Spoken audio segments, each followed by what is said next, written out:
Pendidikan merupakan satu asas penting dalam membangunkan masyarakat dan negara ke arah yang lebih baik. Malaysia adalah sebuah negara yang berlatar belakangkan sosio budaya. Oleh itu, setiap dasar yang dilaksanakan mestilah sesuai dengan keperluan masyarakat. Sebelum penjajahan Inggeris, iaitu pada tahun 1400 hingga 1786, pendidikan mula diajar di rumah guru, masjid atau madrasah dan institusi keagamaan atau pondok yang lebih tertumpu kepada pendidikan Islam. Seterusnya pada 1786 hingga 1941, iaitu sebelum Perang Dunia Kedua, terdapat sistem pendidikan yang berbeza-beza di Tanah Melayu, Sabah dan Sarawak.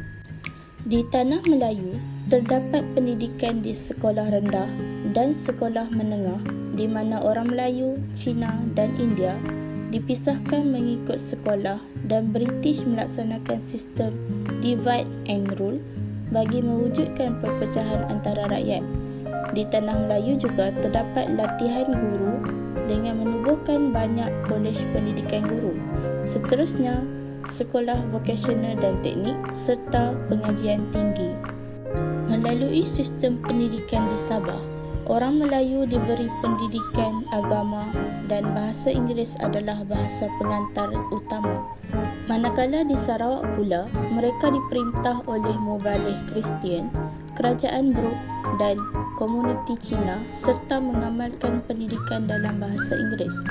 Terdapat juga penubuhan Jabatan Pendidikan di Sarawak pada 1924 dan Maktab Perguruan Melayu.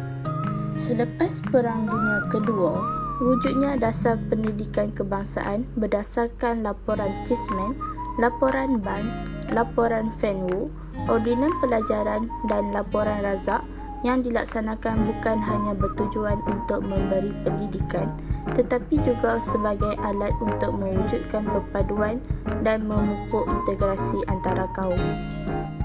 Melalui laporan Cheesman pada 1946, terdapat beberapa cadangan iaitu pendidikan asas secara percuma untuk semua rakyat, bahasa Inggeris adalah mata pelajaran wajib bagi semua sekolah vernakular, bahasa Inggeris, bahasa Melayu, Mandarin serta bahasa Tamil digunakan dalam peringkat pendidikan menengah. Namun, ia gagal kerana tidak menangani masalah integrasi sosial dan tidak menyentuh tentang perpaduan kaum di kalangan pelbagai etnik di Tanah Melayu dan ia terhapus pada tahun 1949 disebabkan oleh Malayan Union.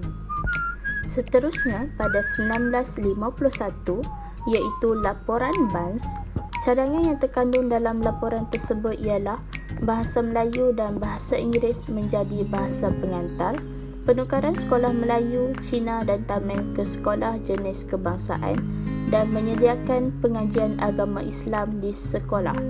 Laporan ini juga gagal kerana ia menerima tentangan dari masyarakat Cina. Mereka berpendapat bahawa laporan ini merupakan usaha untuk menghapuskan bahasa dan kebudayaan mereka. Laporan ini juga bersetuju dengan saranan asas agar bahasa Melayu dianggap sebagai bahasa utama, manakala bahasa Cina dan bahasa Tamil hanya dikenali. Pada 1952, laporan Fenwu diwujudkan di mana ia hanya tertumpu pada sekolah Cina. Laporan ini menerima bahasa Melayu dan bahasa Inggeris sebagai bahasa pengantar kerana ingin mengekalkan bahasa ibunda mereka. Cadangan yang terkandung ialah bahasa Melayu, bahasa Mandarin dan bahasa Inggeris sebagai bahasa pengantar di semua sekolah vernakular. Ordinan pelajaran juga terbentuk pada 1952 apabila kerajaan kolonial Inggeris menubuhkan jawatan kuasa penasihat pusat susulan wujudnya laporan Barnes dan laporan Fenwu. Oleh itu, terdapat cadangan untuk mewujudkan 5 jenis sistem persekolahan iaitu sekolah Inggeris, sekolah Melayu, sekolah Cina, sekolah Tamil dan sekolah agama di mana kurikulum adalah mengikut sistem sekolah individu. Dan akhirnya pada 1956, Laporan Razak mencadangkan agar satu sistem persekolahan yang sama untuk semua rakyat, bahasa Melayu sebagai bahasa pengantar untuk semua peringkat persekolahan, kurikulum berpusat dan mengadakan peperiksaan sekolah. Laporan Razak memberi penekanan terhadap perpaduan kaum dan penghasilan tenaga kerja. Jawatankuasa Kabinet berfungsi bagi mengkaji dasar pendidikan yang ada dan mencadangkan perubahan dalam pendidikan. Dan perkembangan sistem pendidikan di Malaysia berlaku semasa pasca merdeka melalui Laporan Rahman Talib pada 1960, di mana Encik Abdul Rahman Talib mengetuai jawatankuasa untuk mengkaji pelaksanaan dasar pendidikan nasional dan meningkatkan sistem pendidikan. Pada 1961, wujudnya Akta Pendidikan untuk mempromosikan kemajuan budaya, ekonomi dan politik dan menjadikan bahasa Melayu sebagai bahasa kebangsaan. Objektif dasar ini dinyatakan dalam pendahuluan Akta Pelajaran 1961, iaitu bahawasanya dasar pelajaran seperti yang diisytiharkan dalam Ordinan Pelajaran 1957 ialah untuk menubuhkan satu sistem pendidikan yang akan dapat memenuhi keperluan negara dan menggalakkan perkembangan kebudayaan, sosial, ekonomi dan politiknya. Seterusnya, Laporan Aminuddin Baki 1964 yang memulakan sistem pendidikan pelbagai jurusan bagi sekolah menengah rendah, dan akhirnya Laporan Mahathir yang mengandungi Laporan Jawatankuasa Kabinet 1974. Laporan ini bertujuan mengkaji pelaksanaan dasar pelajaran kebangsaan menerusi sistem pelajaran sedia ada supaya dapat melahirkan tenaga rakyat jangka pendek dan jangka panjang untuk negara. Juga untuk melihat sama ada sistem pendidikan sedia ada berjaya melahirkan masyarakat yang bersatu padu, berdisiplin dan terlatih ataupun tidak. Antara strategi yang dijalankan dalam dasar pendidikan kebangsaan ialah bahasa kebangsaan sebagai bahasa pengantar utama, mengadakan kurikulum yang sama bagi semua sekolah, menjalankan sistem peperiksaan yang sama dan meningkatkan mutu pendidikan dari segi keseluruhannya. Antara isu pendidikan yang dapat dilihat kini ialah sistem persekolahan pelbagai aliran yang mengekalkan sekolah kebangsaan, sekolah jenis kebangsaan Cina dan sekolah jenis kebangsaan Tamil.